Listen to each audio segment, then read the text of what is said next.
নুরুল হক নূর প্রবাসী মন্ত্রী মনে হয়। সে আজকে একটা কথা বললো গুরুত্বপূর্ণ, এটা আমার কাছে খুব ভালো লাগছে, সেজন্য বলতেছি আর কি। সে বলতেছে একজন এমপি মন্ত্রীর বেতন 5 লাখ 10 লাখ হতে হবে। এটার সাথে আমি একবারে 100 একমত। এটার প্রধান কারণ হলো কি, একজন মন্ত্রী যখন মন্ত্রী হয়, বাংলাদেশে যে দরিদ্র মানুষ গরিব মানুষ অনেক বেশি, ঠিক আছে, এটা সবাই জানে। তো একজন মন্ত্রী হলে মন্ত্রীর কাছে সাধারণ মানুষ যায়, কারো যেটা দরকার টাকা বিচারলে, বিভিন্ন সহযোগিতালে যায়। তখন যাইলে যদি টাকা না দিতে পারে, সহযোগিতা না করতে পারে, তখন মন্ত্রীর খারাপ মনে করে। এই কারণে মন্ত্রীর কাছে যায়।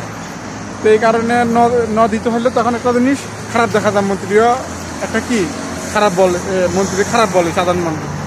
তখন হে বলতেছে যদি 10 লাখ বা 5 লাখ করে বেতন দেওয়া হয়, মাসে যদি হে 5 লাখ টাকা জায়গা যদি 4 লাখ টাকা বিলি করে দেয় মানুষের, আরও 1 লাখ টাকা তার মন্ত্রী থাকবো। এটা আমার ধারণা আর কি, আমি বলতেছি।